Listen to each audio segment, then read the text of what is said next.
Natiq bəy, salam, necəsiniz? Xoş gördük. Natiq bəy, mən istəyərdim ki, bu günlərə Azərbaycanda 90-cı illər siyasətindən danışaq. 90-cı illərdə nələr baş verib Azərbaycanın siyasətində, kollektiv şuurumuzda ümumiyyətlə bu 90-cı illər necə baş verib? Amma məncə bu 90-ları girməmişdən və bir 80-ləri də bir xatırlamaq lazımdır ki, nə baş verdi Sovet imperiyasında, necə zəiflədi və Azərbaycanda xalq hərəkatı necə yaranmağa başladı? Əslində 90-cı illər 80-ci illərdən başlanırdı. Yəni 80-ci illərdə qapalı təşkilatlar var idi. Bir sıra. Yəni gizli təşkilatlar. Bunlar universitetlərdə, Elmlər Akademiyasında. Amma o təşkilatlar üzə çıxmırdı. Ayrı-ayrı tələbələrlə zadla iş aparırdı. Məsələn, müəllim adı ötəsində, Elmlər Akademiyasında alimlər arasında. Alimlər klubu vardı. Məsələn, Tofiq Qasımovun, İsa Qəmbərin, Elçi bəyin özünün tələbələrinə dəstək etdiyi universitetdə, Bududa və yaxud da ona qədər 70-ci illərdə, o 70-ci illərdən əvvəl Nadir Ağayev vardı, memar idi. Onun özünün, o ümumiyyətlə imperiyaya qarşı çıxırdı və dissident idi. Ondan sonra Asif Atanın etik və estetika klubu vardı. Elçi bəyin özünün gizli təşkilatı vardı tələbələr arasında, dörtlüklər deyirdilər. Və bu gəldi, 80-ci illərdə niyə birdən-birə bu parladı? Bu parladı SSR Komünist Partiyasının baş katibi Mixail Qarbaçovun iqtisadi məsələlər üzrə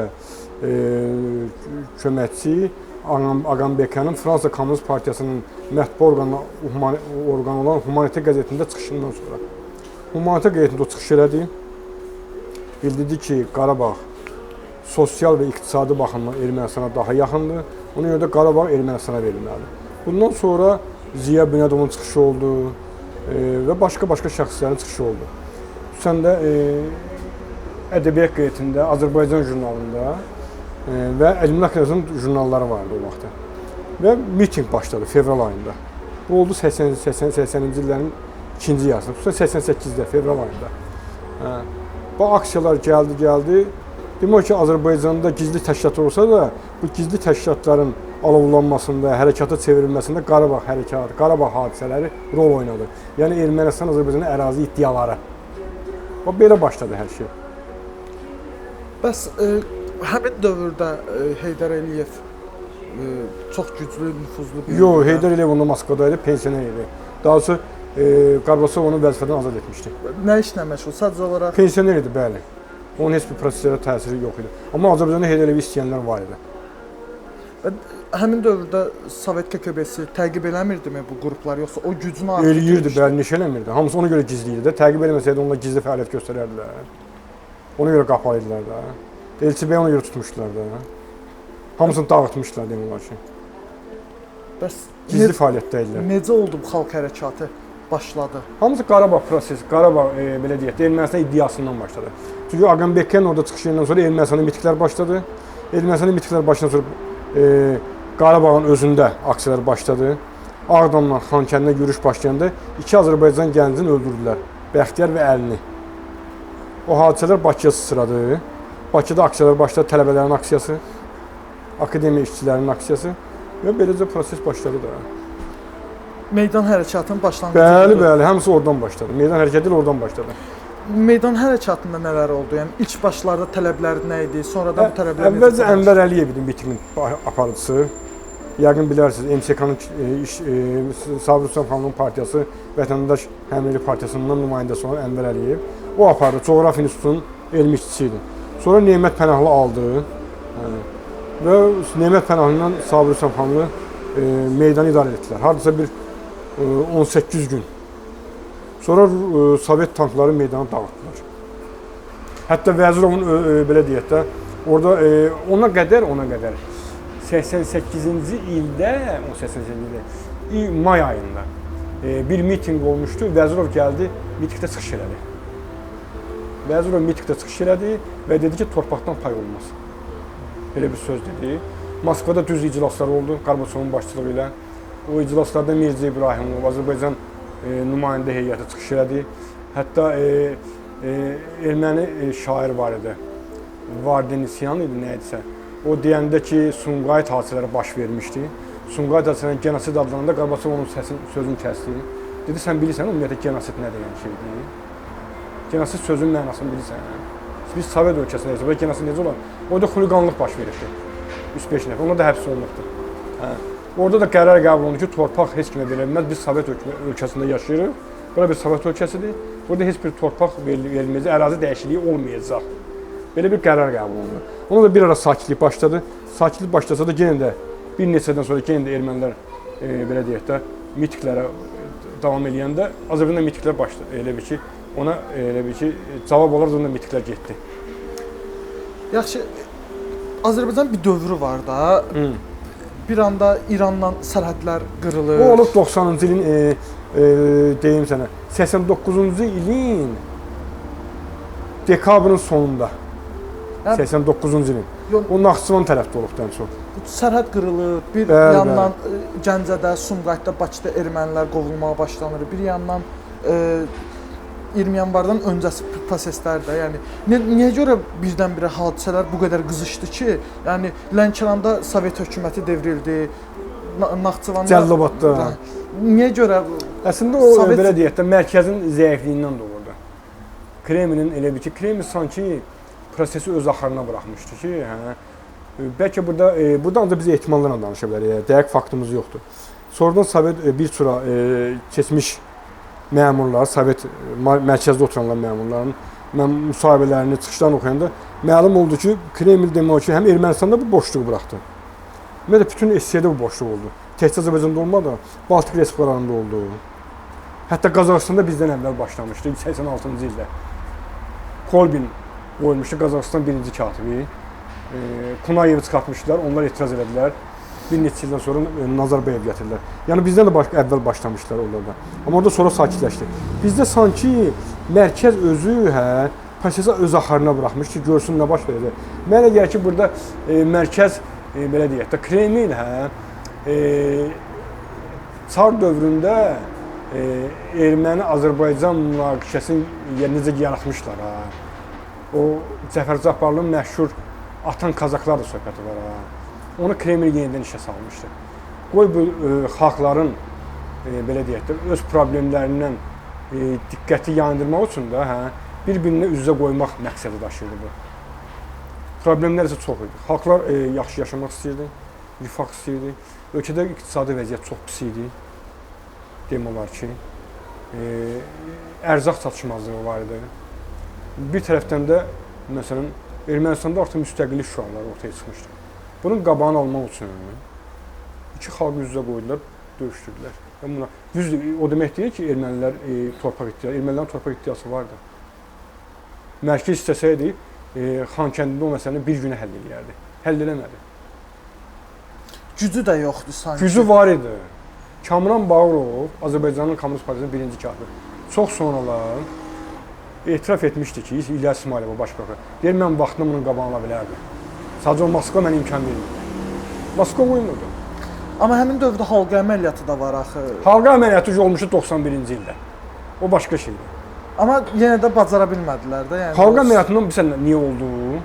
Halqa əməliyyatı ona görə oldu ki, ermənilər referendumda SSR-nin saxlanmasının əleyhinə səs verdilər. Azərbaycan isə SSR-nin qalmasının əleyhinə, SSR-nin əleyhinə səs verdilər. Ona görə də Qarbaçov Azərbaycan dedi ki, o erməni belə silahların əs. Başa düşdün? Mərkəz burada elə ki, doşuna qaz, tazıya tuz söhbət edirdi. Oynadırdı bunları. Ermənistan belə deyək də, cızığından çıxanda Azərbaycana deyək ki, onları cəzalandır, Azərbaycan cızığından çıxanda ermənilər deyir, sən belə hərəkət edirlər. Mərkəz oynayırdı burada, vəssalam. Bunu başa düşməyə nə var ki? Həmin dövrdə xalq hərəkatı artıq konkret o hansı hadisə baş verdi ki, bunlar dedilər ki, yox, artıq bizim bu Sovetlə işimiz buraxılıb, biz müstəqilliyə keçməliyik. Əslində xalq cəbhəsinin nizamnaməsində birinci SSR-dən çıxma söhbəti yox idi.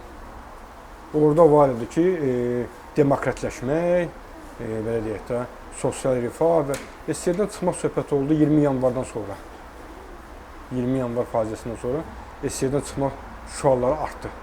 Və mən bir söz deyim ki, 89-cu ildə birinci katib Vəzirov idi. Onun vaxtında Azərbaycan suverenliyi haqqında belə deyək də, qanun qəbul olunmuşdu Ali Sovetdə. Suverenliyə.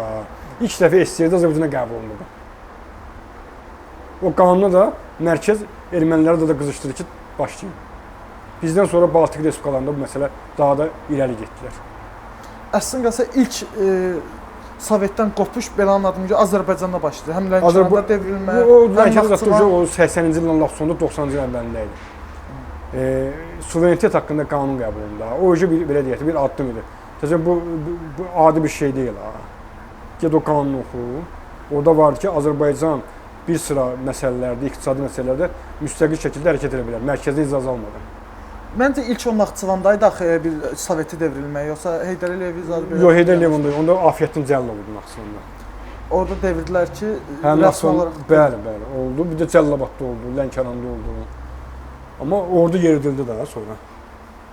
Lənkəranda da Cəlilabadda da ordu yeridildi.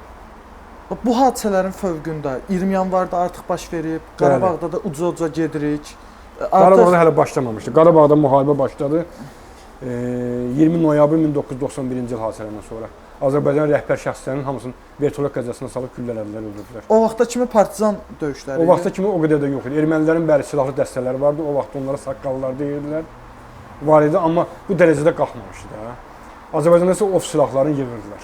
Ermənilərə silah paylayan Azərbaycanda ov silahlarını yığırdılar. Bizim rəhbərlik elə bilirdi ki, Sovet ordusu vasitəsilə məsələlərin qarşısını alacaqlar, amma səhv düşüncə idi. Sovet ordusu əslində heç kömək eləmirdi. Hansı moment var ki, artıq bu xalq hərəkatı deyir ki, bu Sovetin zadını başını buraxmaq lazımdır. Nə baş verdi 90-cı il hadisələri. Ondan sonra dedilər ki, biz artıq biz müstəqil yaşam haqqında düşünməliyik, müstəqil dövlət haqqında. Çünki bu proses Baltik Respublikalarına başlamışdı. Ukraynada başlamışdı. İlk hadisə bəs nə idi? Soveti devirmək cəhdi deyək də. Devirmək söhbəti yox idi. SSR olsa mərkəzdən çökürdü. Mən sizə açıq deyim. Mərkəzdən çöküş çoxdan başlamışdı. Hətta 20 seriyalı belə bir film var. Rusiyada çəkilibdi. SSR haqqında, SSR-in çöküşü haqqında. Adı da Çöküşdür.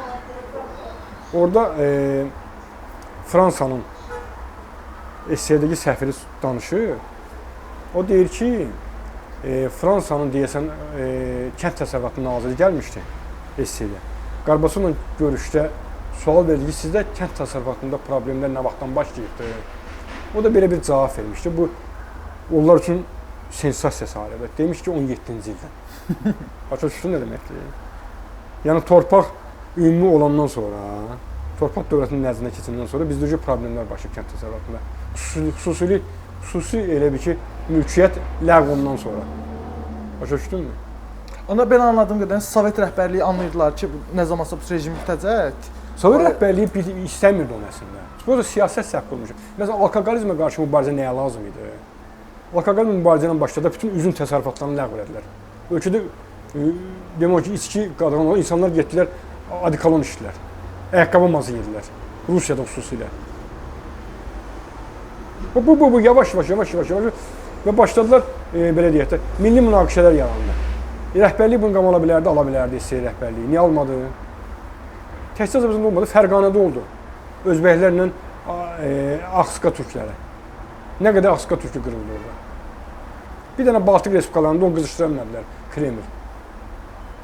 Ondan sonra Gürcüstanda Abxazlarla Asetinlər, Gürcülərlə birlikdə üz-üzə durdular. Yəni bu məsələ təkcə bir dənə Baltik Respublikalarında bunun qabağını aldılar, onlar birləşdilər, qoymadılar. Amma Qafqazda oldu, Orta Asiyada dediyim kimi oldu, Fərqanə və Ağsuqa türkləri. İndi taciklərlə belə götürən qırğızlar arasında olur, bilirsənmi? Və həmin şeylərdir də, Rusiya qızışdırır onu. Sovetin Azərbaycanda belə deyək də, xalq hərəkatının gəlməyindən danışaq da. Xalq hərəkatı necə oldu hakimiyyətə gəldi? Və ümumiyyətlə xalq hərəkatı necə oldu ki, ümumiyyətlə bir ilk sualı belə quraq da. Necə oldu ki, Elçibəy kimi zəif bir fiqur Elçibəy zəif deyil. Xalq hərəkatında lider oldu, sonra prezident ola bildi. Elçibəy zəif deyil, o uydurmadır ki, Elçibəy zəif deyil. Elçibəy zəif olsaydı o boyda belə deyək də hakimiyyətə gələ bilməzdi. Demək güclü hakimiyyətə gəldi də. Birinci niyə gəldi? Çünki boşluq yaranmışdı.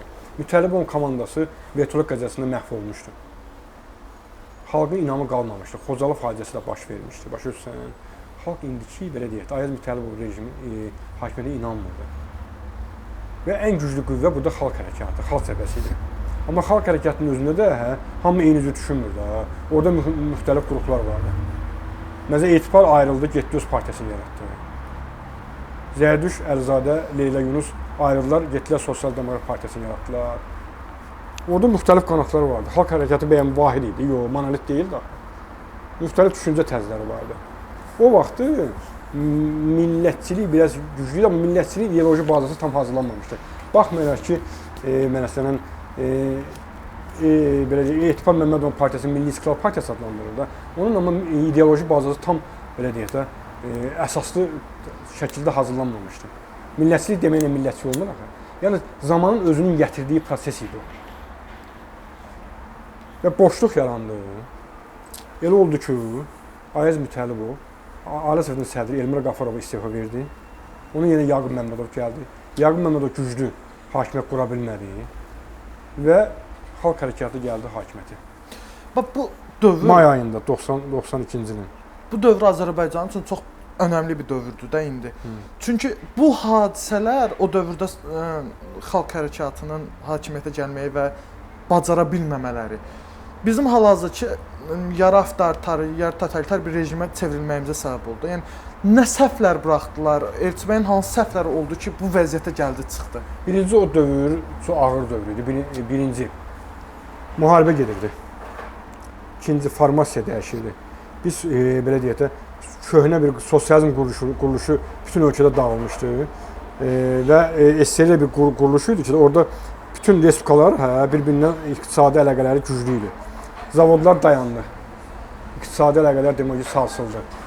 Və Elçibəy elə bir dövrdə hakimiyyətə gəldi. Elçibəy gəldi, düzdür, birinci səhv ondan ibarət idi ki, parlament seçkiləri keçirilməlidir, Ali Sovet buraxılmalıdır. Onu eləmədilər. Arxivlər açılmalıdır. Arxivlər elə tez açıla bilməzdi. Hələ indiyəcən SSR nə vaxt dağıldı? 91-ci ildə, düzdür. Baltik respublikaları arxivləri nə vaxt açdılar? 2000-ci illərdə. 2000-ci illərin ikinci yarısında. Gör neçə il keçdi. 15-20 il keçəndən sonra arxivləri açmaq haqqında qanun qəbul edilər. Komissiya yaratdılar və tədricən açdılar. Sən elə bilirsən ki, bir aya o arxivləri açmaq olardı. Çətin məsələ idi. Birinci qanun qəbul etməlisən, komissiyalar yaratmalısan. Ondan əvvəl sən yeni parlament qurmalısan. İkinci, AXCP-nin sən deyən kadr bazası güclü deyildi. O vaxt Arif Yunusov, indi Arif Yunus da birinci aparatını işləyirdi. O danışırdı ki də Azərbaycan xalq cəbhəsinə bütün respublika üzrə 5000 nəfər kadr lazım idi. Bizim o qədər peşəkar kadrımız yox idi ki, ölkəni idarə eləsin. Və bütün bu amillər gəldi və daxili və belə deyək də xarici təzyiqlər nəticəsində AXC hakimiyyəti devrildi. Konkret devrilməni biraz açmaq lazımdır. Konkret olaraq hansı səhvlər var ki, o səhvlərin dedim də, Milli Məclis, Ali Sovet buraxılmalı idi. Yeni Milli Məclis seçilməli idi.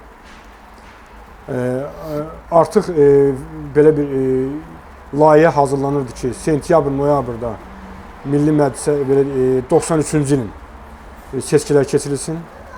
Amma Surət Hüseynovun qiyamı buna imkan verməli. Sonra kadr dəyişikliklər güclü aparılmalı, amma kadr yox idi istənilən qədər. Və bu gətirdi dövlət çevrilişinə çıxartdı. Surət Hüseynovun qiyamına gələydi. Ən əsas və yaralı məqamda, yəni məşhur Allah Surətin evini yıxsın kəlamı. Surət Hüseynov nə istəyirdi ümumiyyətlə? Yəni hal-hazırda istər müxalifət, istər iqtidar Surəti eləyib şeytan və onun üzərindən bir hekayə qruplarda. Yəni bu Surətin məqsədi, vizyonu, misyonu nə? Bəziləri deyir Rusun adamı olub, bəziləri deyir hakimiyyət iddiasında olub. Ümumiyyətlə bu adamın qarın ağrısı nə idi belə deyək? Surət Hüseynovun mən hardasa bir müsahibə almışdım da. O müsahibə YouTube'da olmalıdır Meydan TV üçün. Surət Hüseynov incik düşmüşdü hakimiyyətdən. Amma bu inciklik o demək deyil, sən qiyam edib hakimiyyətə devrilməlisən. Elçibəy sənə bütün səlahiyyətləri vermişdi də. Qarabağ üzrə prezidentin nümayəndəsi idin sən. Daha nə istəyirdin? Prezidentin nümayəndəsi idin. Surəti o dövrdə dəstəkləyən qruplar kimlərdir? Surəti o dövrdə dəstəkləyən qruplar vardı. Elə Milli Məclisdə də var. Mən Rəhim Qaziyev Surəti dəstəkləyirdi də. Əlkiram Hümbətov Surəti dəstəkləyirdi də. Məsələ bundaydı ki də, Gəncədə hərbi birlik ictimai təşkilatı yaradıldı Surətin qiyamından əvvəl. Bu sözümü diqqətdə saxla. Hərbi birlik ictimai təşkilatı. Bu həmin təşkilatda Surət Hüseynov da vardı, Rəhim Qaziyev da vardı. Məsələn, müxalifət var idi, Milli İstiqlal Partiyası. O da belə deyək də Surətin qiyamına bilərəkdən və bilməkdən dəstək verdi. Məsələn deyim, 4 iyunda hadisələr başladı. 6 iyunda Milli İstiqlal Partiyasının rayon təşkilatına göstəriş verilmişdi ki, yerlərdə hakimiyyəti götürün. Təsəvvürsən rayonlarda. 7 iyunda Etibər Mədov mətbuat konfransı keçirdi. Dedi ki, vətəndaş itaətisinə çağırırıq. Bu nə deməkdir? Bu Surətin qiyamına dəstək vermək deyil, başqa nə deməkdir? Və belə səhvlər vardı. Bu səhvlər nəyə gətirdi? Bu səhvlər gətirib böhrana çıxartdı. Əslində müxalifət orada Surətin qiyamına dəstək verməməlidir. Müxalifət, məsələn Şadman Hüseynoğlu Gəncədə mitikdə çıxış eləmişdi. Demişdi xalqı, Gəncə xalqını üsyana çağırıram. Gəncə xalqı nə deməkdir? Gəncə mənim ayrıca xalqdır. Xalqdır Gəncə. Üsyan nədir? İndi belə deyək, həmin hadisələrdə sonra 94-cü il hadisələri baş verdi. 95-ci il hadisələr verdi. Həmin o Milli İstiqlal Partiyası oxşar addımlar atdı mı? Atmadı. Yaxşı, həmin dövrdə Surəti... Deməli, dövlət zəif idi ki, hökumət zəif idi. Müxalifət bu cür addımlar atdı. Hökumət gələ sərt addımlar atmalıdır birinci gündə. Əslində atırdı. Milli Məclis hardasa ayın 5-i zadı, 9-unda qərar qəbul etdi ki, bu qiyamdır. Sonra birdən-birə vəziyyət yenə dəyişdi. Və o sərt addımlar atmağı dəstəkləyən kimlər idi? Yəni konkret dəstəkləyən, dəstəkləməyən. Yəni necə, yəni dəstəkləyib Surəti başın əzməkliyi deyənlər vardımı? Yəni və niyə eləmədilər? Eləyə bilmədilər, gücləri satmadılar. Komandası satdı. Komanda getdilər, Gəncədə Surət tutanmadılar. Getmişlər də Fəhmin Hacıyev idi, Surətin Əkbər idi, Dağışan Nazirinin rəsmiləri idi. Heç nə eləmədilər. Hamısı deyəcək, yuxarıdan biz əmr verirsiniz. Yuxarıdan əmr verirsiniz, nəyə getmişsiniz Gəncəyə? Sonra məcbur olub Heydər Əliyevi çağırdılar. O Heydər Əliyevin çağırılmağı biraz... Necə oldu? Yəni bir gün ayıldılar ki, Elçibey təyyarəyə minib gedib və... Yox, elə olmuyordu. Necə başladı da bu Heydər Əliyevi çağırmaq? Kim təklif elədi? Heydər Əliyevin çağırması Pənah Hüseyn təklif elədi, baş nazir. O israr etdi. Amma Elçibey razı deyildi. Açıq deməli ki, Elçibey açıq deyildi ki, mən razı deyildim. Çünki məndə olan məlumatlara görə. Sonra o hadisələrin iştirakçıları deyirlər ki, Elçibey razı deyildi. Elçibey deyir ki, Heydər Əliyev gələcək, hamınızı həbs eləyəcək. Biz özümüz qiyamın öhdəsindən gələ bilərik. Sonra burada Pənah Hüseyn daha çox önə çıxdı və dedi ki, Heydər Əliyevi çağırmaq lazımdır. Həm də komanda satdı elə bilə Elçibəyi. Komandası zəif idi, bəy, çox zəif idi. Elçibəyin istədiyi komanda deyildi. Yaxşı, Elçibəy mindi təyyarəsinə, belə deyək. Yox, ondan əvvəl Heydər Əliyev gəldi. Sürətlə nə danışdı? Ki, razılaşdı. Baba, o məsələ Surət Hüseynov haqqında cinayət işi var. O papkalarda hər şey var. O papkaları açmaq lazımdır. Məsələn, məhkəmədə bəzi şeylər var, deyildi Surət. Biz məhkəməyə gedirdik, jurnalistlər. Surət Hüseynov deyildi ki, Heydər Əliyev gəldi, belə deyək də, mənlə çox yaxşı görüşdü. Tankın ürəyindən öpə söhbət. Dedi, onu Surət Hüseynov məhkəmə demişdi, belə. Anamı qucaqladı, öpdü, belə oğul böyütmüsən, belə. Amma bir il sonra Surət Hüseynov da hakimiyyətdən deyib, düzdürmü? Yəni, Surət Hüseynovun məhkəmə şeyində, istintaqında və cinayət işində çox şeylər var. O açılsa, hələ o açılsa, çox şey üzə çıxacaq. Siz oxumusunuz da, siz danışın. Mən tam oxumamışam, mənə deyiblər onu. O açılsa, o əsas odur. Maraqlı məsələlərdə, yəni deyiblər, yəni biraz rəsmi tarixdən kənara çıxaq da. Rəsmi tarixdən... Eşitdiyiniz hekayələrdən. Eşitdiklərim, mən onu eşitmişəm, onu görməmişəm, ona görə mən onu tam deyə bilmərəm. Mən onu görsəm sənə daha dəqiq şeylər deyərəm. Sualdan qaçırsınız söylədim. Sualdan qaçsam deyəndə, məsələn, o vaxt Azərbaycan hökumətinin rəhbərləri, Pənah Hüseyn başda olmaqla, hamısı bilirdi ki, Surət Hüseynova Heydər Əliyev adamlara dəstək verir. Bunu gizlətmək mümkün deyil. Onlar Gəncəyə gedirdilər, Moskvaya gedirdilər, Lalə Şökətlə görüşürdülər. Bakıdan bu işdə Arif Rəhimzadə işləyirdi. Nemət Hüseynov Surət Hüseynovla işləyirdi. Bu nə deməkdir? Bunu görməmək kör olmaq deməkdir. Bu bəs deyil sənə. Heydər Əliyev parlamentdə çıxışında deyir ki, mən prezident olmaq istəmirəm, məni zorla gətiriblər. Siyasətçilər heç tarixlərin bir sözü var. Siyasətdə dil fikri gizlətmək üçündür. Heydər Əliyev orada deyə bilər də, o elə deməli, nə deməli ki? Bir dənə də məşhur söhbət var. Deyirlər ki, Elçibək maraqlı idi ki, Heydər Əliyev gətirsin hakimiyyətə və əslində qalsa Elçibək Heydər Əliyevin bir adamı idi, KGB agenti idi. Yalan söylüyor. Elçibək Heydər Əliyevə dəvət etməklə siyasi müxalifətin, hərbi müxalifətin birləşməsini qabağı almaq istəyirdi. Elçibək ondan əvvəl Etimad Məhəmmədovda baş nazirliyi təqdim etmişdi. Demiş ki, çıx televiziyaya, denən ki, surət qiyamçıdır. Etibar onu eləmədi. Belə şey olmuşdu. Bunu Elçibəkçilər deyir mənə. O Elçibəyin köməkçisi Oqtay Qasımov deyir. Sərəncam hazır idi. Prezidentin sərəncamı hazır idi. Oqtay Qasımovun dediyinə görə ki, Etibar Məhəmmədovun baş nazir təyin olunması haqqında. Bir dənə çıxıb deməlidir ki, surət sonu qiyamçıdır. Vəssalam. Bəs bu təklifin niyə sürətin özünə də çatdırması, gəl konsensusa gedək? Surətə dəfələrlə deyilmişdi Elçibək tərəfindən. Surətə fevral ayında da demişdilər. Prosta Azərbaycan hakimiyyəti bir daha deyirəm, monolit deyildi. Məsələn, fevral ayında Azərbaycan Xalq Cəbhəsinin İcraiyyə Komitəsi bəyanat vermişdi. Surət Hüseynovu xəyanətdə suçlamışdı. O bəyanat nəyə lazım idi? Sən İcraiyyə Komitəsi, sən dövlət təşkilatı deyilsən, sən hərəkatın, partiyanın bir belə deyək də siyasi təşkilatısın. Sən dövlət qurumu deyilsən, sən niyə o bəyanatı verməlisən? Həmin o İcraiyyə Komitəsinin sədri bilirsən kim idi? Fərəz Quliyev. Maraqlı. Bəli, maraqlıdır. O nə bəyanatı niyə verməlidir? Sonra çıxdı Elçibək onu təkzib elədi. Arif Hacılı təkzib elədi. Belə şeylər var. Sürətlə konflikti qızışdırırdılar. Bəli. Ayso, lazım deyil. Sən niyə sürəti qızışdırırsan? Sən İcraiyyə Komitəsi, Xalq Cəbhəsinin İcraiyyə Komitəsi. Təsəvvür et ki, yap. Təsəvvür et ki, yap dursun. Hansısa bir bəyanat versin. Məsələn, kimisə. Mən bir dənə fakt deyim. 2000-ci illərdə Yeni Azərbaycan Partiyası Azərbaycandakı qəzetlər haqqında, müxalif yönlü qəzetlər haqqında bir bəyanat vermişdi. Onları hardasa xəyanətlə suçlamışdı da. Onda jurnalistlər baş redaktorlar Heydər Əliyevlə görüşəndə Heydər Əliyev demiş ki, onlara baş redaktor Heydər Əliyev dedi ki, bəs Yeni Azərbaycan Partiyası belə bir bəyanat verir. Heydər dedi ki, onları qoyun kənara, mən sizə nə deyirəm, mənim sözümə qulaq asın. Düz o mətbuat idi, amma bu surət isə belə deyək də, Elçibəyin səlahiyyətli nümayəndəsi idi Qarabağ üzrə. Sən dursan, AXC İcraiyyə Komitəsi prezidentin səlahiyyətli nümayəndəsini xəyanətdə suçlayırsan. Bu necə olur?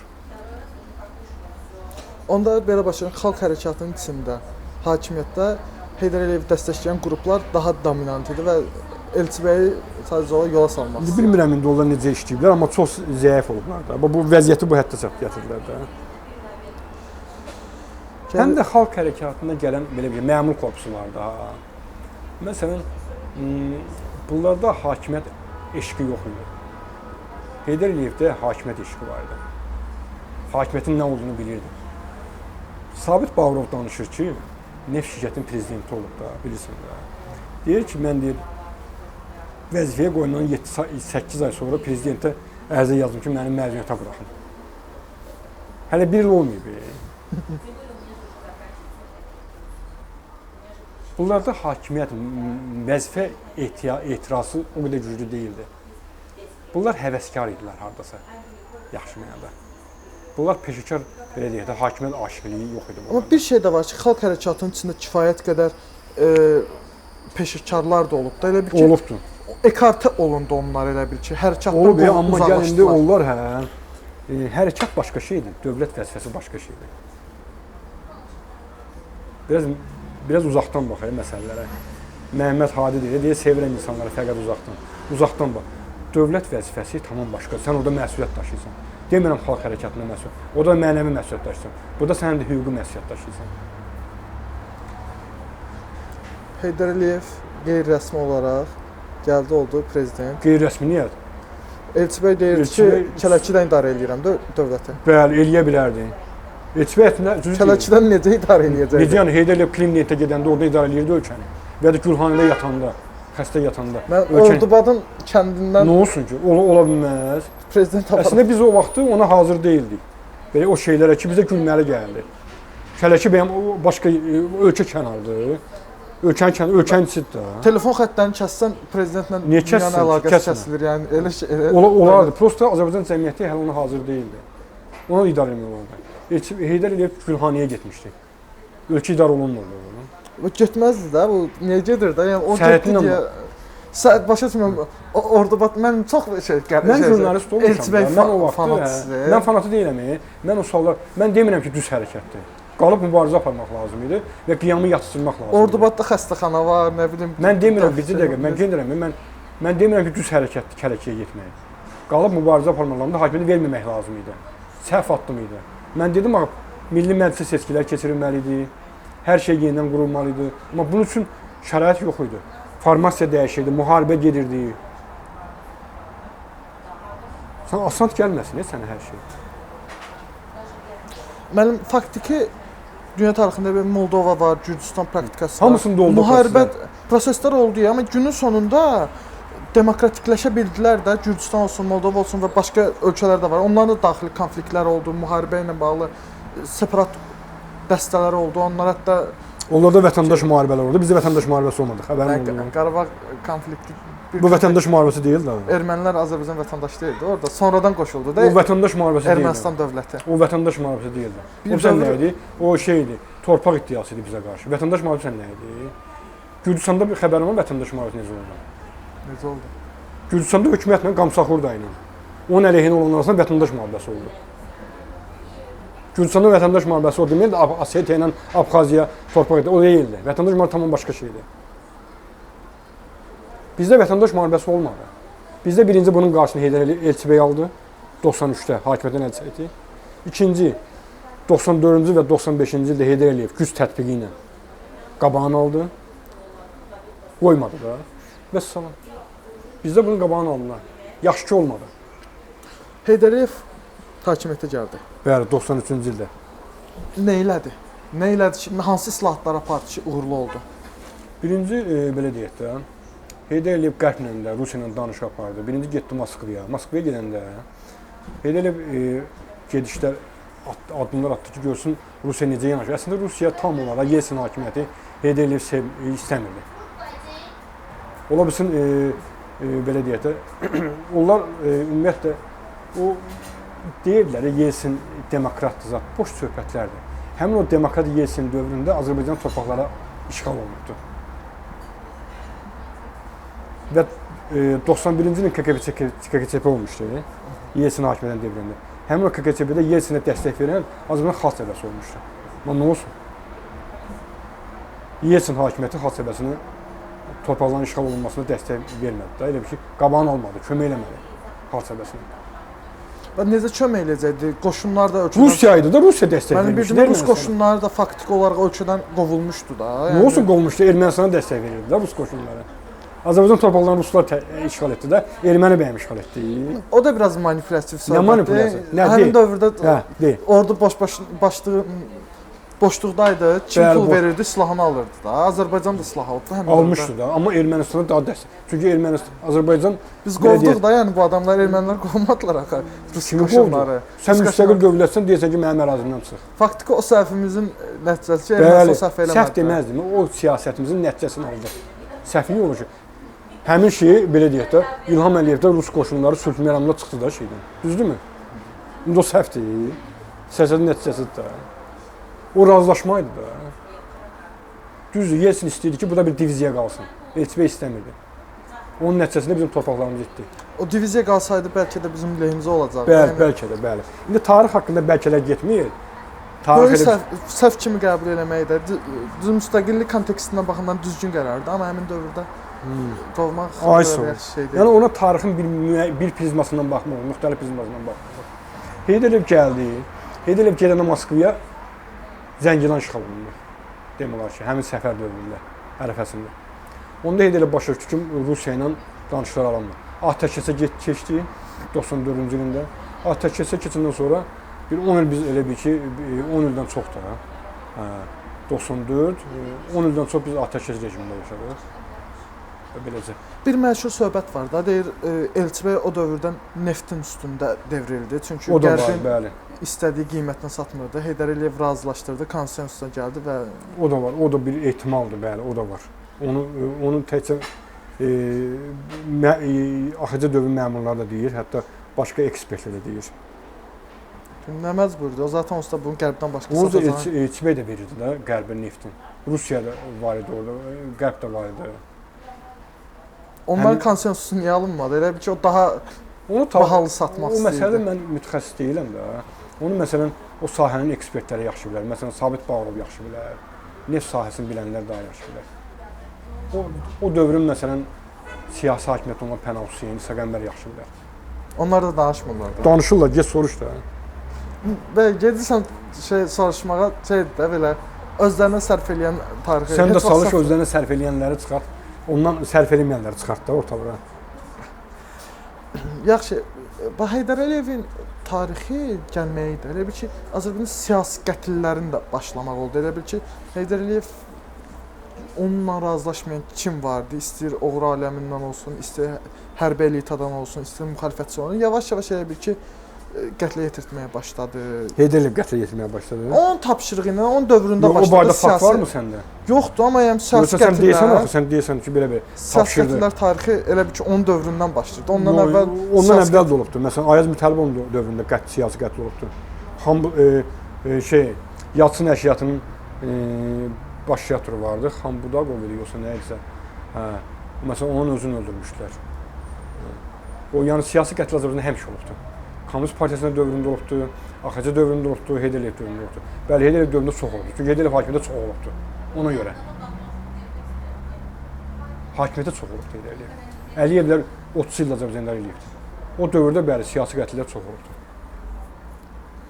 Ziya Bünyadov, Elmar Hüseynov, sonra hava qüvvələrinin. O İlham Əliyevin dövründə. Hə, yəni deyirəm də, mən deyirəm Əliyevlər dövründə.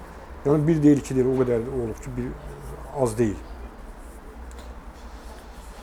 Və nələri düz elədi Heydər Əliyev və nələri səhv elədi? Vallahi ona tarixçilər cavab verəcək ki, nələri düz elədi. Şərtlər, biz bugünkü şərtlərlə, nələri düz, nələri səhv elədiyini deyə bilmərik. Mən ancaq öz düşündüyümü deyə bilmərəm. Bəli, hakimiyyəti möhkəmləndirdi. Azərbaycanda dövlət institutunu möhkəm yaratdı. Hətta mənim yadıma gəlir ki, bir dəfə Amerika səfiri Heydər ilə görüşəndə demokratiyadan söhbət düşdü. Dedi ki, əvvəl dövlət quraq da, sonra demokratik dövlət qurarıq. Əvvəl dövlət, sonra Heydər Əliyev güclü dövlət yaratdı, güclü hakimiyyət yaratdı, belə demək olar. Dövlət institutlarını möhkəmləndirdi. Amma mən razılaşmadığım bir şey var ki, Azərbaycan monarxiya qurdu, oğlunu hakimiyyətə gətirdi. Mənə görə bu düz deyildi. Demokratik seçki keçirilməli idi. Əvvəlcə parlament seçki keçirilməlidir, bələdiyyə seçki keçirilməlidir. Tədricən Azərbaycanda seçki institutunun daha da düz deyil. Heydər Əliyevin dövründə seçki institutu yaranmışdı, möhkəmlənirdi, elə deyildi. Sonra hamısı dağıldı. İlham Əliyevin dövründə hamısı dağıldı. Heydər Əliyev seçki institutu seçki keçirilməli idi başa düşürsən. Amma bir şey də var ki, bu seçki institutunun dağıdan elə müxalifət də oldu da. Necə? Seçkidə həmişə bir boykot şey vardı. Mən də razı deyiləm, belə boykot keçirmək olmaz. Amma İndi o demək boykot o demək deyil, sən seçkini saxtalaşdır. Yəni necə? Boykot sənə əl verməməlidir ki, əsas verməməlidir, sən get seçkini saxtalaşdır. Bir boşluq vardı və o boykot eləyir, o birisi qatılır ki, sən seçkini normal keçir də. Elə bir ki, sistem necə oldu? Boykot dolayıca boykot elə bir ki, MSK-da da gücləndilər. Orada hamısı boykot eləmədi axı bəy. Məsələn 98-ci il seçkilərində Musavat, AXCP, ADP və başqa partiyalar boykot elədi, amma AMİF seçkiyə qatıldı, Etibar Mədov seçkiyə qatıldı və yaxşı da seçki kampaniyası apardı. Sonradan Musavat partiyası etiraf elədi ki, 98-ci il prezident seçkisinə getməmək səhv idi. Boykot siyasət səhv idi. 2003-cü ildə hamısı boykot eləmədi. 2003-cü ildə müxalifət tam seçkiyə getdi. Hamısı. Vahid namizədlə getmədilər. Vahid namizədlə getmədi, bəli, amma getdi də. Niyə? İsa Qəmbər ilə Vahid namizəd idi. Etibarda vardı. Etibar da vardı, bəli. Amma düşərgənin əksər hissəsi İsa Qəmbəri dəstəkləyir. Düzdürmü? Deməli getdi də. Yəni boykot olmadı ki. Boykot. 2005-ci il seçki, parlament seçkində boykot vardı mı? Yox idi. Hamısı seçkiyə getdi. 2010-cu il boykot vardı mı? Yox idi. Hamısı seçkiyə getdi. 2015-ci ildə bir dənə axıcı getmədi də. 2020-də bir də axıcı getmədi. 2024-də yenə axıcı getmədi. 98 seçkisinə qayıdacağıq. Amma əsas məsələ 98 seçkidir. Amma 98-ə kimi sürətin də bir yenidən Sürət bir il oldu. Onda Heydər Əliyev yola verdi. Nəyə görə yola verdi? Davam eləmək olmazdı ki? Yox, Heydər Əliyev bilirdi, hamı bilirdi ki, sürət müvəqqətidir Azərbaycanda. O vaxt siyasəti yaxşı bilən bilirdi ki, Heydər Əliyev sürətlə sona qədər işləməz. Bu da biraz şeydir. Yəni sürət bu qədər güclü zabitdir. Siyasətdən azdan çoxdan. Bu necə oldu ki, hiss eləmədi ki, bu adam məni şey elədi. Çox gec hiss elədi. Çox gec. Sürət o bütün o gec hiss eləməyin də detallarını açmadı heç vaxt. Mən ona sual verəndə, tam demirdi o söhbətini. Atırdı elə hamısını AXC hakimiyyətinin üstünə. Sürət Hüseynov özü bilirdi ki, daha səhv edirdi. Çox böyük səhv edirdi. Onu bilirdi. Hətta o həbsdən çıxanda Heydər Əliyevin məzarı üstünə getmişdi. Biz onun evinə getmişdik. Mən ona sual verdim ki, siz Heydər Əliyevin məzarı üstünə getmədiniz? Dedi, hə. Dedim, bəs Elçi bəyin məzarı üstünə getmədiniz? Niyə getmədiniz? Tutuldu. Cavab verəmədi. Dedi ki, bilmədim deyir. Orada Elçi bəy də dəfn olunubdu. Necə yəni bilmirsən? Yer yadından çıxdı. Nəsə sualdan qaçdı da, tam cavab verəmədi. Yəni Sürət özü də bilirdi ki, səhv edirdi. O səhvin də cəzasını aldı, həbs edildi. O qiyam nəyə görə qiyama qalxdı? Yəni faktiki görür ki, bütün əlində hər şey çıxıb da. Bu qiyam prosesi necə oldu ki, hansı ağılla qiyam elədi? O sualların cavabını o özü cavab verə bilər. O suallara özü cavab verə bilər. Mən bilmirəm axı. O səhv atdı. Nəyə lazımdır o qiyam? Düzdür deyirəm, o qiyamı onu gətirən səbəblər var idi. Orada AXC hakimiyyətinə səbəb olubdu. Mən bayaq dediyim, AXC İcraiyyə Komitəsinin bəyanatı yersiz bəyanat idi. Heydər Əliyevə qarşı qiyam. Heydər Əliyevə qarşı qiyamca söhbəti yox idi. Saray tartışmaları idi. Heydər Əliyev onu vəzifədən şeylədi. Təsəvvür ki, Heydər Əliyev belə deyir, televiziya çıxış eləyir. Televiziya çıxış eləyir. Sürət Hüseynov, Nazirlər Komitəsinin baş nazir, oturub otağında mətbuat kamerası keçirir. Jurnalistlərə deyir ki, baxın, mən bu otağım, mən heç nə getməmişəm, mən qiyam eləməmişəm. Heydər Əliyev televiziya çıxış eləyir. Azərbaycan siyasəti çox yaxşı bir əsərdir, yaxşı film çəkmək olar bundan, bədii əsər yazmaq olar. Sürət Hüseynov, Heydər Əliyev televiziya çıxış eləyir, Sürəti qiyamda ittiham eləyir və həmin vaxtda, həmin saatlarda, həmin dəqiqələrdə Sürət Hüseynov Nazirlər Komitəsində mətbuat kamerası keçirir. Ona mən qiyam deyəmməm. Qiyam olmuşdu 93-cü ildə. Bildinmi? Və bir qismat çörək söhbət nə idi? Yəni Sürət Hüseynov orada prezidentin yanında demişdi ki, bəs mən getdim bir qismat çörək yeməyə. Elə dedi ki, sən bəs o da sonra xalq məsələni çevirdilər də. Adi bir şey idi.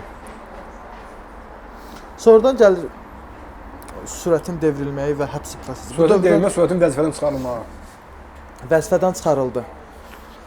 Yəni həmin dövrün ictimai siyasi necə qarşıladı bu sürətin vəzifədən azad edilməyini? Bütün partiyalar, əksər demək ki, bütün partiyalar Heydər Əliyevə dəstək verirlər. Meydana axışdılar, mitinglə. Mən yadıma gəlir, mən onda, mənim özüm də orada olmuşam. Hamı getdi meydanda Heydər Əliyevi dəstəklədi. Bu mənada Heydər Əliyev belə deyək, AXC hakimiyyətindən daha praqmatik və siyasi baxımdan güclü çıxdı. Qiyamı o cür yatırmaq lazım idi.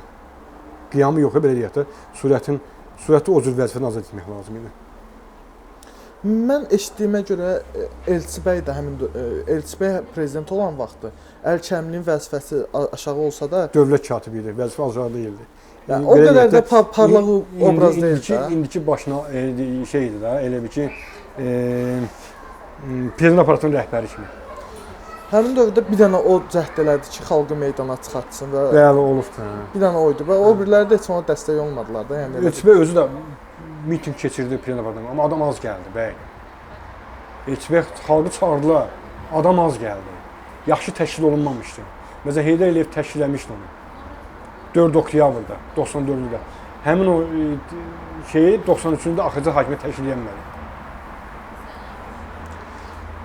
Bu amonçuların da isyanı var. Bəli. Amonçular nə istəyirdilər? Amonçular Rövşən Zavodov o vaxt çıxış elədi. Dedi ki, Heydər Əliyev Azərbaycanda monarxiya yaratmaq istəyir. Onu Elçi bəy üçün də demişdi, elə bil ki. Yox, Heydər Əliyev üçün demiş. Elçi bəyin oğlu vardı, o uşaq idi. Yox, Elçi bəy də birinci Elçi bəyə qarşı çıxdılar da onlar. Amonçular. Yox, Amonçular o vaxtı Rövşən zavodu bəli, sürət hadisələrində sürətə dəstək vermişdi. Rövşən zavodu gəlib milli məclisə çıxış eləmişdi və demişdi Azərbaycan xalqının 99%-i Rövşən sürət sönümü dəstəkləyir. Belə bir söz demişdi. Elə o söz də Rövşən zavodunun sonra çıxdaş olunmasına gətirib çıxartdı. Heydər Əliyevi də devirmək istədilər. Bəli, 95-ci ilin martında. Necə oldu o hadisələrin ora necə gəlib çıxdı ki, Əslində qərar verdilər ki, bunu devirək? Vallahi o hadisələrin mətbuatına baxmıram. Yəni Rövşən Cavadovu deyib ki, qızışdırırlar da prosesi, elə bir sürətləndirirlər. Kimdir bu qızışdıranlar da? Yəni hər Nə bilim kimdir? belə ümumi bir söhbətlər eləyirsiniz bəy. Belə bir Wikipediyadan oxuya biləcəyimiz söhbətlərdir. Wikipediyadan oxuya bilsən, onda get oxu da məndən nə yox da bəy. Məndən nə soruşsun? Biz bura Wikipediya məlumatlarını təsvir daha belə Wikipediyası yoxdur bunlar. mətbəxin içindən olan o dövrləri canlı şahidsən və da o dövrlərdə o barədə arxivləri də oxumusan da, yəni. O barədə hətta film də çəkilibdi. Filmdə Eldar Həsənovun obrazı da var. İsa Nəcəfovun, Elmira Axundovanın ssenarisi ilə, İsa Nəcəfovun dəstəyi ilə baş prokurorun müavini olmuşdu. Sonra ali məhkəmədə də deyəsən, Konstitusiya məhkəməsində onun dəstəyi ilə film çəkilibdi. O filmi tapın, baxın. Bu Amançılar amma sürətdən fərqli olaraq dirəniş göstərdilər də. Əslində Amonçular əvvəl sürətə dəstək vermişdilər. 94-cü ilin oktyabrında. Son anda Rövşən Cavadovu sürətin arxasından çəkildi və gəldi Heydər Əliyevi dəstək verdi. Başa düşdün? Aha. Amma Heydər Əliyev başa düşdü ki, bundan Rövşən Cavodov sakit dayanmayacaq. Rövşən Cavadovu zərərsizləşdirməlidir. Amma ümumiyyətlə əvvəldən Heydər Əliyev dəstəkləyirdi. Amon sürət sürümü dəstəkləyirdi. 93-cü ildən elə sürət qiyamından. Amma o vaxt helikopterlə, təyyarə ilə gətirilmə məsələsi var ki, Amonçular mühafizə eləyirdi Heydər Əliyevi.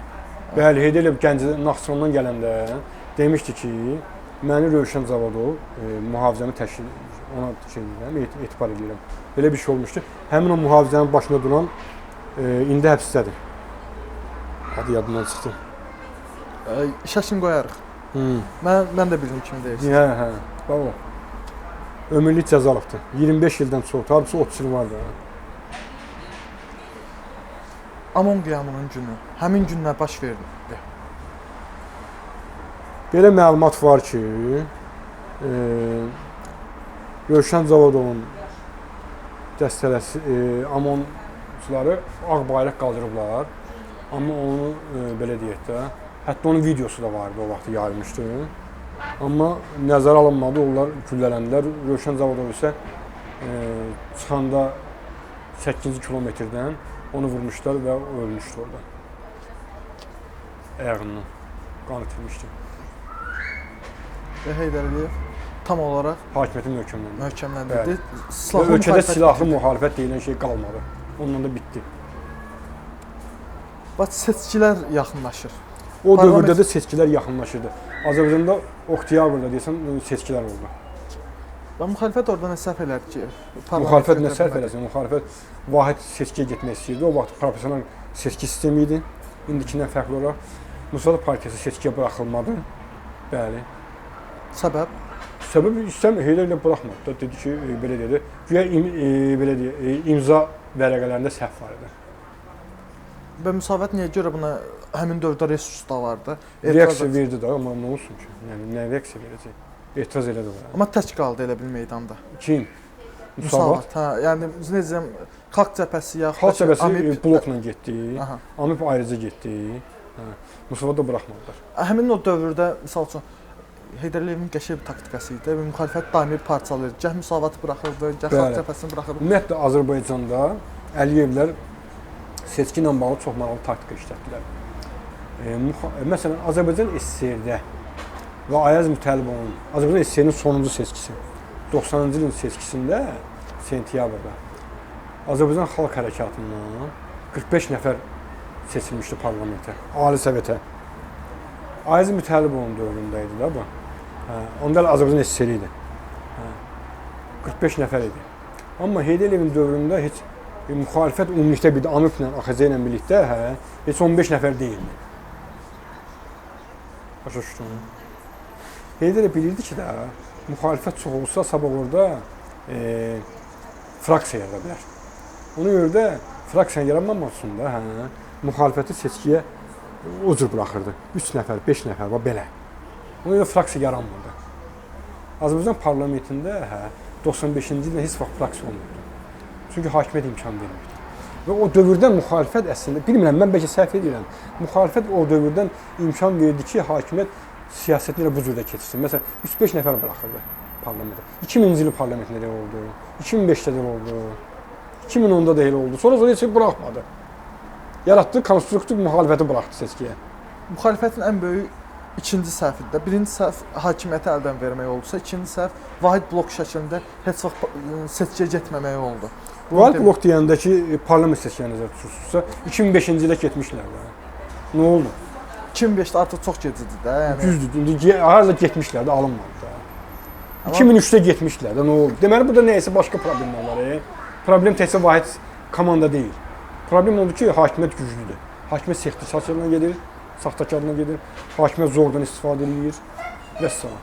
bir də elə bil ki, müxalifətin... Məsələn, müxalifətin birinci səhvi dedin səni, hakimiyyət. Onu Pənah Hüseyn çox yaxşı bir ona dəqiq diaqnoz qoyubdur.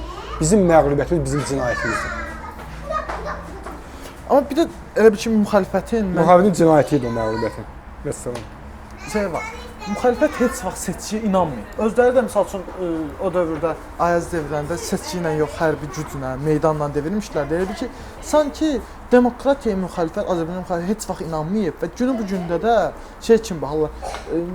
Azərbaycan faciəsi bizimdir. Azərbaycan siyasi faciəsi bizimdir. Nurlan bəy. Azərbaycan siyasi faciəsi odur ki, Azərbaycan seçki yolundan hakimiyyət dəyişməyibdir. Ən böyük səhvimiz oldu. Deyirəm, siyasi faciədir. Seçki yolundan hakimiyyət dəyişməyib. Bax, bunu oturub işləmək lazımdır ki, niyə seçki yolundan hakimiyyət dəyişməyib? Niyə seçkiyə inanmırdıq? Deməli, bunu aramaq lazım, araşdırmaq lazımdır ki, seçki yolundan Azərbaycan hakimiyyət dəyişməyib. Məsələn, Ukrayna dəyişib, Gürcüstanda dəyişib, Ermənistanda dəyişib.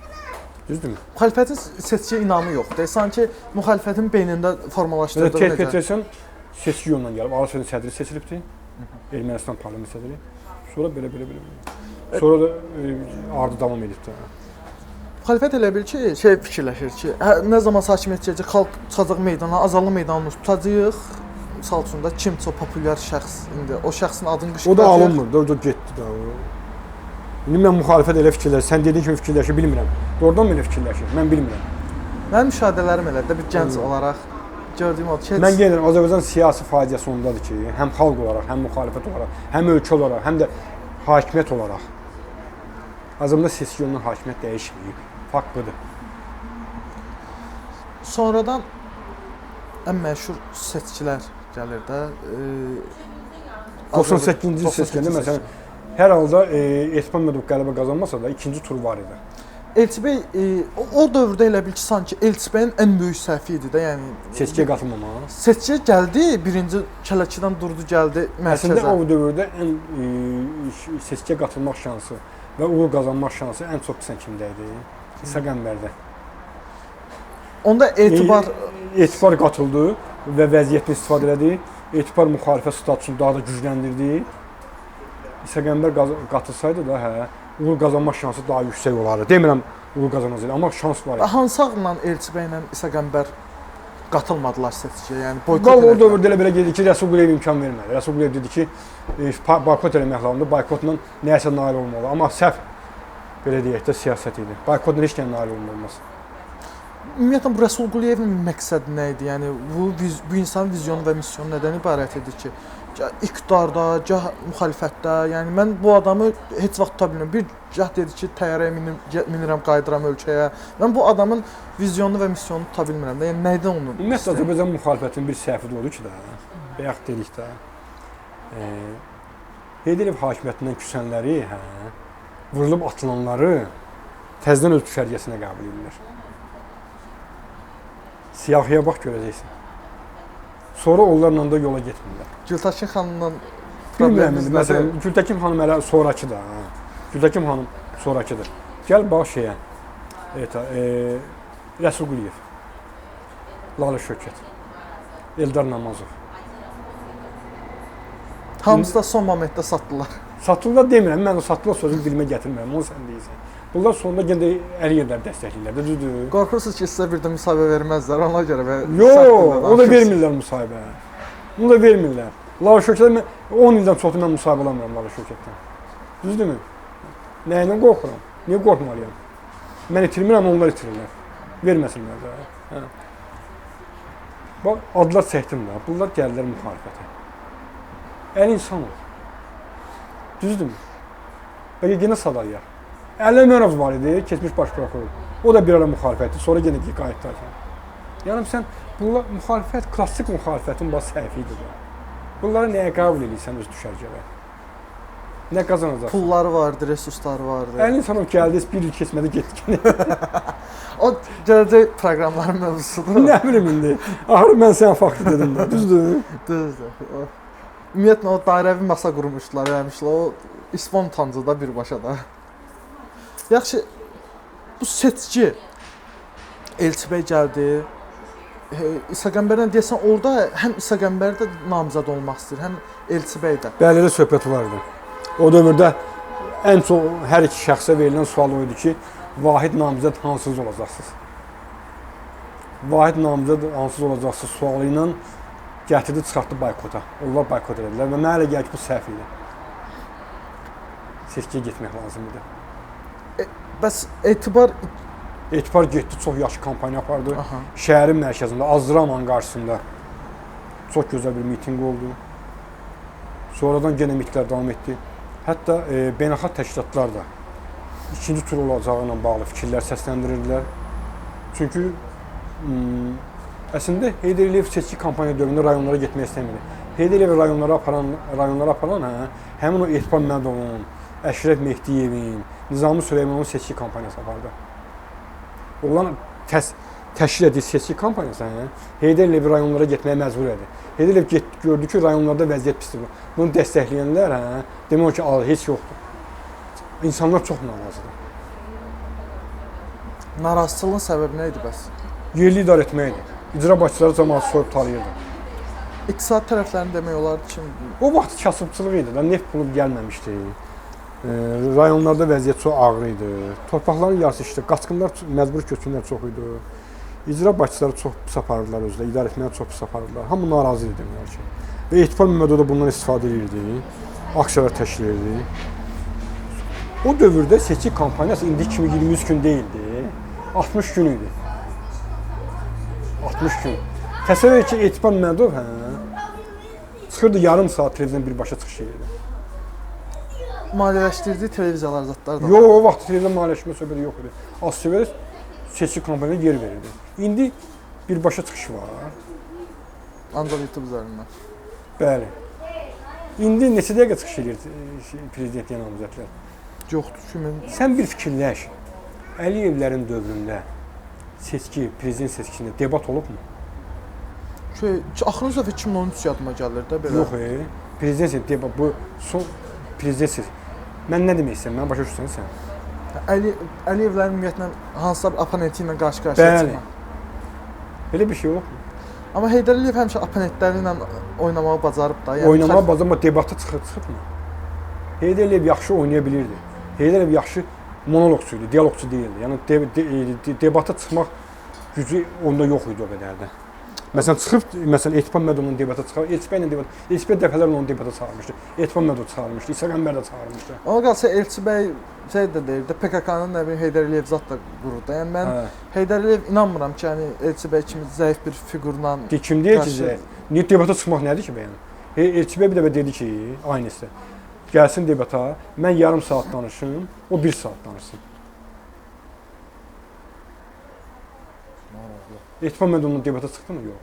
İsa Qəmbərlə çıxdılar mı? Yox. Bu hadisələrin fövqündə 2000-ci il parlament seçkilərinə gəlirik. Mən həmin dövrü hər zaman belə şey düşünürəm. Yəni 2000-ci ilə yaxınlaşılan dövr. Avrointeqrasiya ilə düzəltdilər. Azərbaycan Avropa Şurasına qəbul olundu. Senzura aradan qaldırıldı. Bəli. Daha bir demokratik mühit yarandı. Daha 2000-ci il parlament seçkilərində Müsavat Partiyasının qalib gəldiyini demək olar. Proporsional seçki sistemində. Hətta bunu Sirus Təbrizi mənim özümə belə deyək də müsahibəsində onu demişdi. Heydərliyevin yanında Sirus Təbrizin dediyinə görə iclas olubdu. Onda Sirus Təbrizi deyildi ki, Heydərliyev İlham Əliyevin Milli Məclisin spikeri qoymaq istəyirdi. Mən etiraz elədim Sirus Təbrizin dediyinə görə və dedim ki, biz seçkidə məğlub olmuşuq. Biz İlham Əliyevi zərbə altına qoya bilmərik. Onda doğrudan Müsavat Partiyası qalib gəlmişdi. Hətta o vaxt İspan müşahidəsi vardı. Martinez Cassandra nə idi? O demişdi ki, Müsavat Partiyası qalib gəlibdi. Seçkilərdə 2000-ci parlament seçkilərində. amma yenə də müxalifət Bu hakimiyyəti kim xilas elədi deyə bilərsən o dövrdə? necə fikirləş. xilas oldu? Zəlzələ. Zəlzələ baş verdi noyabrda. Nurlan, zəlzələ. Zəlzələ bütün gündəmi dəyişdi. Mitinglər başlamışdı ölkədə. Zəlzələ ilə hər şey dəyişdi. Həmin axşam Heydərliyə bir dənə müşavirə keçirildi və bütün aləm dəyildi. Bütün diqqət yönündü. Parlament seçkisindən tam belə şeylədi. Və ardınca Heydərliyev Qarabağ məsələsini parlamentə müzakirəyə çıxartdı. Müxalifət boykot eləmişdi. Ermənistan da elə bir oldu. Həmin dövrdə Azərbaycana təklif olunan Qarabağla bağlı təklifləri Heydərliyev dərc elədi mətbuatda. Bir addım atdı da. Ermənistan şoka düşmüşdü. Azərbaycan nə tələbim vardı? Qarabağa vermək. Heydərliyev bunu çıxartdı müzakirəyə, ictimai müzakirəyə. Onda Əli Kərimligil, Sabir Samxanlıgil parlamentə boykot edirdi, mandat alsalar da. Amma bu müzakirəyə onlar qayıtdılar, qatıldılar iclasa.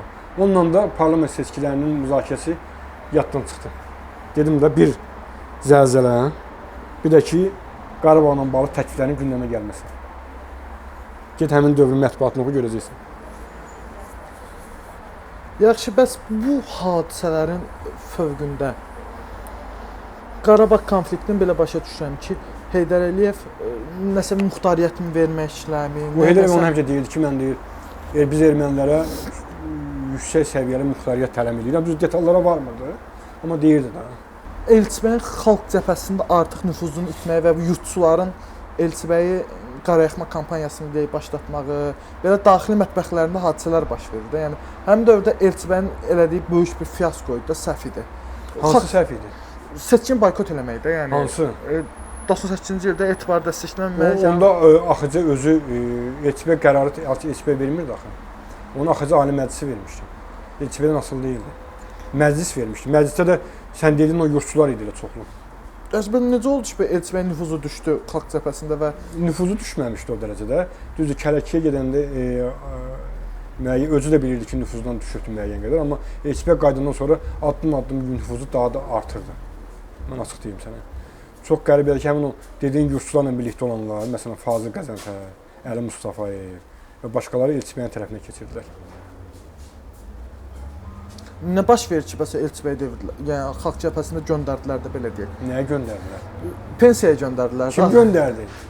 Ay yalan söhbətdir. Və onda niyə parçalandı KXCP? Hardan parçalandı? Nə parçalandı? Elçibəy öləndən sonra parçalandı hər şey. Nə parçalandı?